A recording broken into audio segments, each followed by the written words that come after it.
Hey guys, what's up? This is a simple video on work and the economy. Feel free to pause it and take notes as we go along. Before we get into the bulk of the chapter, here are some important words.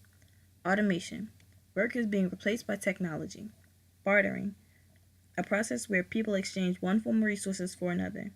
Outsourcing. A practice where jobs are contracted to an outside source, often in another country. Polarization. A practice where the differences between low-end and high-end jobs become greater and the number of people in middle decreases. Depression, a sustained recession across several economic sectors. Recession, 2 or more consecutive quarters of economic decline.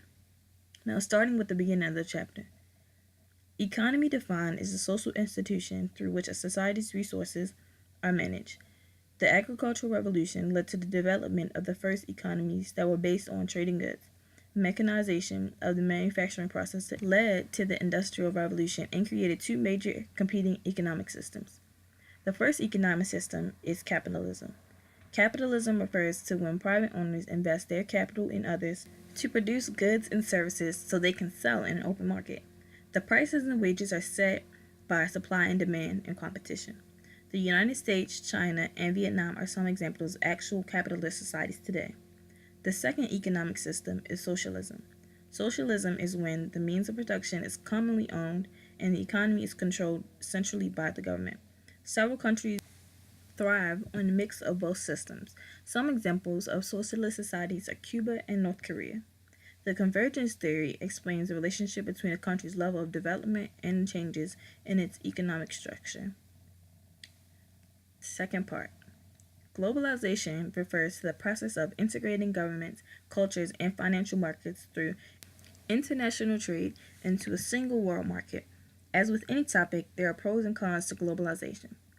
Most of the time, the countries that tax the worst also depend on natural resource extraction for their wealth.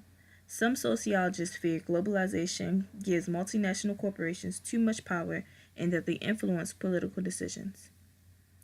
Part 3. The job market in the United States is supposed to be a meritocracy that creates social stratifications based on individual achievement.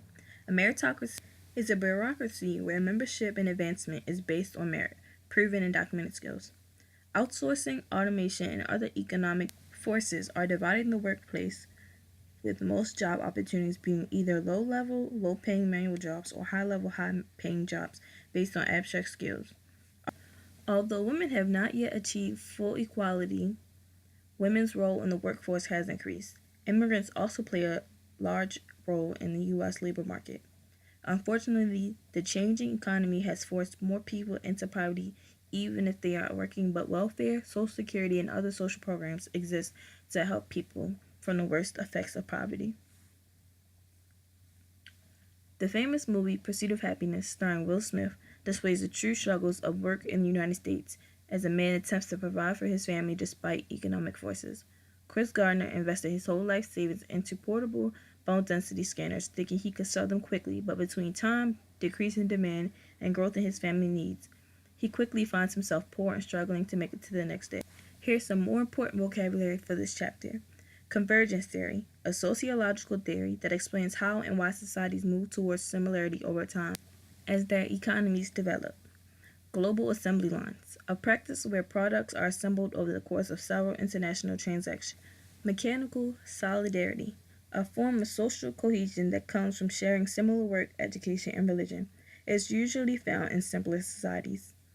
Subsistence farming, farming where farmers grow only enough to feed themselves and their families.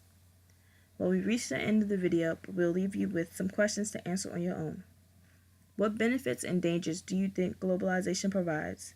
And do you think it's hard to be successful working in the United States? Leave your answers and thoughts in the comments. Thanks for watching.